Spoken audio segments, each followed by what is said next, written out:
अस्सलामु अलैकुम दोस्तों, कैसे हो? उम्मीद है कि सब खैरियत से होंगे। अल्लाह आप लोगों को ऐसे ही खुश रखे। आज मुझे सुबह में एक खातून का, एक औरत का एक कॉल आया और बड़ा अजीब सा कॉल था।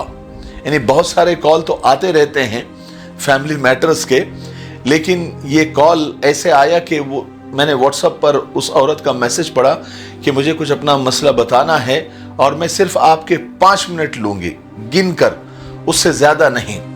जब मैंने चैट हिस्ट्री देखी तो पहले भी 2-4 बार मैसेज कर चुकी थी, तकरीबन 1 महीने से वो इंतजार में थी। तो मैंने कहा कि चलो 5 मिनट निकाल कर उससे बात कर लेते हैं, उसकी बात सुन लेते हैं। तो 5 मिनट का बोलकर उस औरत ने तकरीबन मेरे 20 से 22 मिनट ले लिए। वो भी मैंने रखने के लिए कहा तो रखा, वरना शायद और आधा घंटा तो तकरीबन इरादा था मोहतरमा का। बहरहाल वो अपना मसला सुना रही थी। शादी को 4-5 साल हो गए, 2 बच्चे हैं, लेकिन 20-22 मिनट के कॉल में उसने 17 से 18 मिनट सिर्फ और सिर्फ अपने शौहर की बुराई की, यानी शौहर के ऐब गिनाए।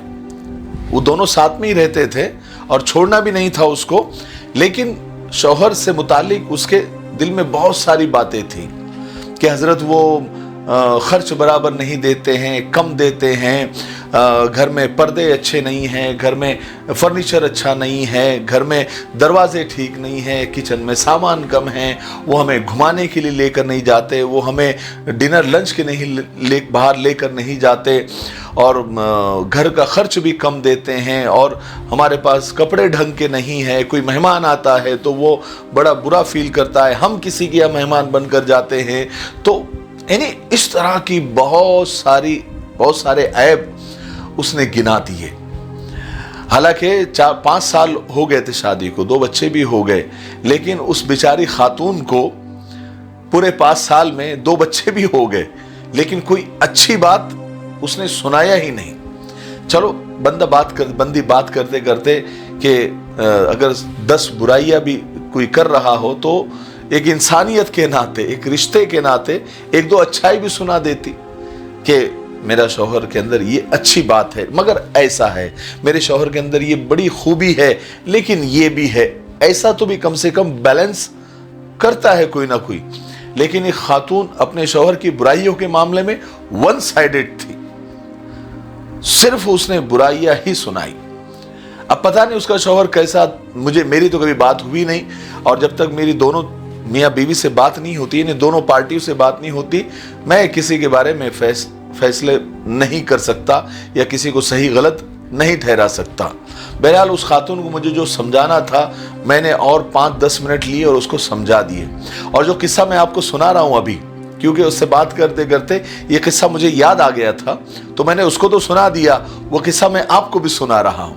आप सुनिए, खास करके खवातीन सुनिए, और अगर यानी औरतें नहीं देख रहे, कोई मर्द देख रहा है, तो अपनी खवातीन को ये वीडियो जरूर शेयर कीजिए ताकि वो देखे तो सही। बुराइयां हर इंसान के अंदर होती है, लेकिन अच्छाइयां भी तो होती है ना, कभी अच्छाइयों पर भी नजर डाल देनी चाहिए। और अगर बंदे में अच्छाइयां है तो थोड़ी बहुत बुराइयों को इग्नोर भी करना चाहिए। जिंदगी है, उतार चढ़ाव चलता रहता है, निभाना है तो फिर बहुत सारी बुराइयों को अपने दिल में कब्रिस्तान बनाकर उसमें दफन करना होता है जब जिंदगी आगे बढ़ती है। बेऐब तो सिर्फ अल्लाह की जात है, इंसान तो ऐब ही, बशर है, हम बशर बना है शर से। तो अब जहां बशर है वहां बुराइयां और ऐब तो है ही, इंसान गलतियों का पुतला है। तो मैंने एक किस्सा उसको सुनाया, वो मैं आपको भी सुना देता हूं कि एक पुराने और बोसीदा मकान में, घर में एक गरीब मजदूर रहता था। मकान क्या था? एक खंडर था। गरीब मजदूर जब सरे शाम घर लौटता तो उसकी बीवी बड़ी मासूमियत से उससे कहती कि अजी, कम से कम अभी तो थोड़ा सा पैसे बचाकर, घर का मेन दरवाजा नहीं है, वो दरवाजा तो आप लगवा लीजिए। कब तक इस लटके हुए पर्दे के पीछे हमको रहना पड़ेगा? अब तो पर्दा भी पुराना हो गया है और फट गया है, और मुझे हमेशा डर लगा रहता है कि कहीं चोर ही घर में न घुस जाए। तो वो गरीब मजदूर शौहर मुस्कुराते हुए जवाब देता कि अरे बेगम, मेरे होते हुए भला तुम्हें क्या डर है, तुम्हें क्या खौफ है, तुम फिक्र ना करो, मैं हूं ना तुम्हारी चौखट, सबसे बड़ी चौखट तो मैं हूं। गर्ज के ऐसा तसल्ली देते देते कई साल गुजर गए। एक दिन बीवी ने बहुत ज्यादा इसरार किया, बहुत ज्यादा प्रेशर डाला कि घर का दरवाजा लगवा लीजिए, मुझे बहुत डर लगा रहता है। बिलाखिर शौहर को हार माननी पड़ी और उसने थोड़ा सा कर्ज लेकर एक अच्छा सा दरवाजा लगवा दिया। अब दरवाजा लगवाने के बाद बीवी का जरा खौफ और डर कम हुआ। अब शौहर जब भी मजदूरी के लिए घर से बाहर जाता तो बीवी अपने आप को महफूज और सिक्योर महसूस करने लगी।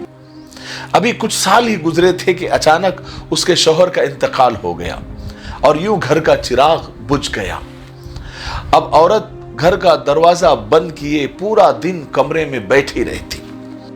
एक रात अचानक एक चोर दीवार फलांग कर घर में दाखिल हो गया। उसके कूदने की आवाज पर औरत की आंख खुल गई। उसने शोर मचाया, महल्ले के लोग आ गए और चोर दबोच लिया गया, पकड़ लिया गया।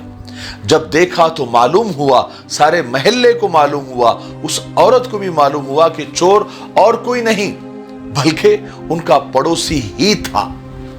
उस वक्त औरत को एहसास हुआ कि चोर के आने में असल रुकावट दरवाजा नहीं, चौखट नहीं, बल्कि मेरा शौहर था। इस चौखट से ज्यादा मजबूत चौखट मेरा शौहर था। देखिए, शौहर में लाख ऐब हो, लेकिन हकीकत यही है कि मजबूत चौखट यही शौहर होता है। अल्लाह ताला हमारी तमाम औरतों को शौहर की कद्र और मंजिलत समझने की तौफीक नसीब फरमाए। इसलिए रिश्तों को निभाने के लिए, जैसे मैंने पहले कहा, कि बहुत सारे ऐबों को अपने दिल में दफन करना पड़ता है, निभाना पड़ता है। अपना घर संसार बचाने के लिए थोड़े से सेक्रीफाइस और कुर्बानियां देनी होती है और सब्र करना होता है, और सब्र करने वाले के साथ अल्लाह होते हैं। मुझे उम्मीद है कि आज के इस छोटे से वीडियो से हमको बहुत कुछ सीखने को मिला होगा। तब तक मेरे लिए, पूरी उम्मत के लिए, पूरी इंसानियत, पूरी मानवता के लिए और हमारे प्यारे मुल्क भारत के लिए और यहाँ की अमन शांति और तरक्की उन्नति के लिए खूब दुआएं करते रहे। अस्सलामु अलैकुम व रहमतुल्लाहि व बरकातुहू। साथियों, अगर आप जीसीसी कंट्री यानी गल्फ़ कंट्री में आप जॉब करना चाहते हो और जॉब ढूंढ रहे हो, जैसे कि Dubai, Saudi, Oman, Bahrain, Qatar, Kuwait, किसी भी कंट्री में आपको जॉब करना है, तो अब आपके जॉब की सर्च खत्म हो गई। अरीबा टूरिज्म पर आप आपका CV भिजाएं और हमारे नंबरात पर कांटेक्ट करें। इंशाल्लाह हम आपको आपके टेस्ट के मुताबिक आपकी जॉब आपको देंगे। अल्हम्दुलिल्लाह हमारे पास अभी सऊदी के 100 वीज़ा आए हुए हैं, तो जिन लोगों को भी जो भी रिक्वायरमेंट है आप इस नंबरात पर कांटेक्ट करें और आप हमें अपना CV भिजाएं। अस्सलामु अलैकुम व रहमतुल्लाहि व बरकातुहू।